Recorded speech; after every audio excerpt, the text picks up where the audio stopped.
6 elderly church women cornered my 15-year-old daughter in public, shouting that she was going to hell for not loving her dead father's affair babies. That's when I knew enough was enough. And I gave her church something she'll never live. If you've ever been shamed, disrespected, or gaslit by someone who wears a fake halo and hides a dagger behind their back, this story's for you. Hit that like button, subscribe, and settle in, because this revenge, it's not just. When my husband died in a car accident last year, you'd think the worst was behind me. But it wasn't just the grief. It was what came after. My daughters, 17 and 15, were already battling the emotional fallout of discovering their dad's double life. 2 sons, with his affair partner, who, by a tragic twist of fate, also died in that same accident. My girls were the ones who uncovered the affair. They were the ones who told me. They were the ones who had to watch our family fall apart in real time, and then mourn a man they couldn't fully forgive. We were doing our best to move forward. Quietly. In therapy. Together. But apparently, my ex-husband's parents had different plans. At first, it was subtle. My ex-in-laws, 78 and 80, started pushing for custody of my daughters, claiming I was emotionally unstable. Then they tried to move in with us, as if I owed them a roof, as if we weren't already bleeding. That alone was outrageous.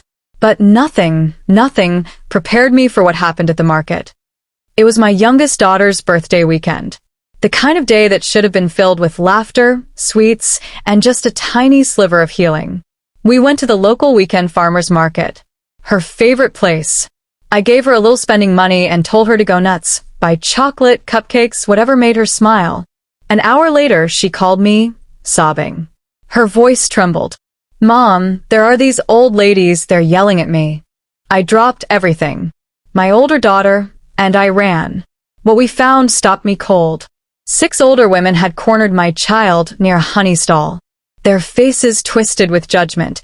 They were berating her, calling her unchristian, accusing her of abandoning her poor orphaned baby brothers, condemning her for not respecting her grandparents.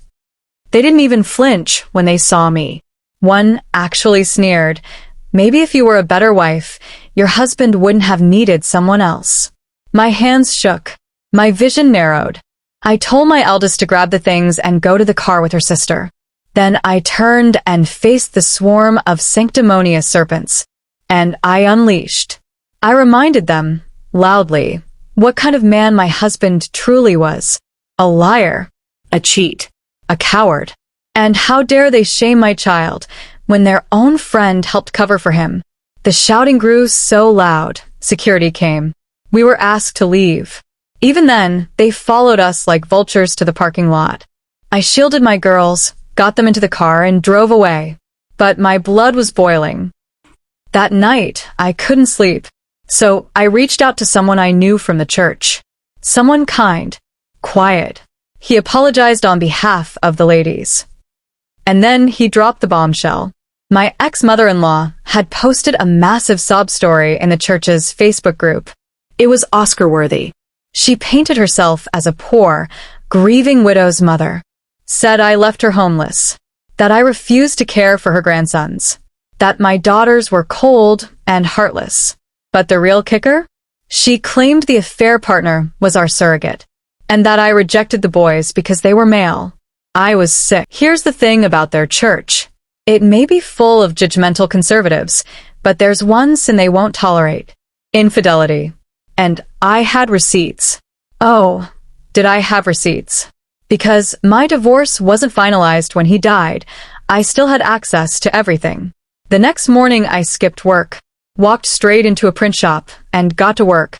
Photos of my ex and his mistress, making out in our living room.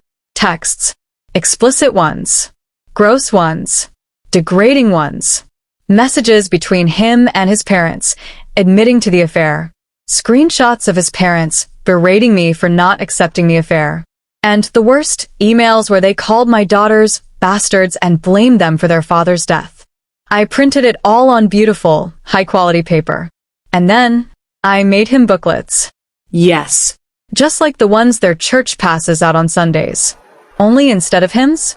The opening page showed my husband kissing his mistress with the caption, "His name and her name, a holy union of lies."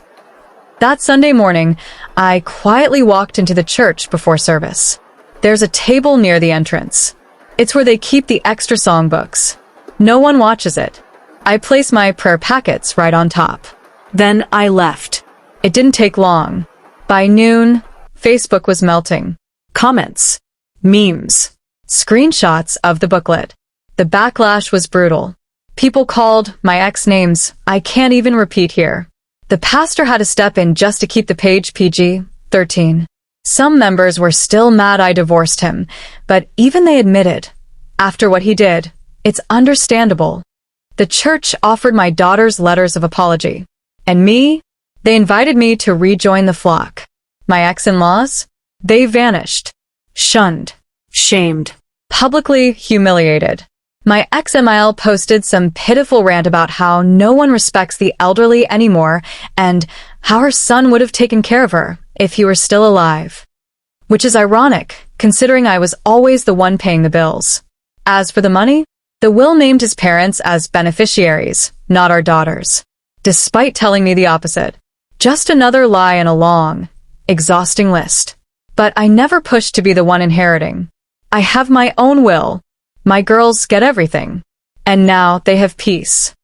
There's a unique silence that falls when someone who used to scream Bible verses at you suddenly has nothing left to say. That's what it felt like when the church turned on her. The same woman who once told me I'd burn in hell for filing for divorce, now quietly deleted her Facebook. No more posts. No more pity. Just shame. And maybe, just maybe, justice.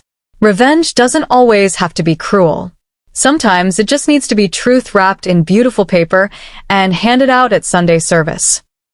If this story gave you chills or made you cheer, hit that like button and tell us in the comments. What's the most satisfying act of revenge you've ever witnessed? Subscribe for more stories that prove karma wears a disguise but always shows up.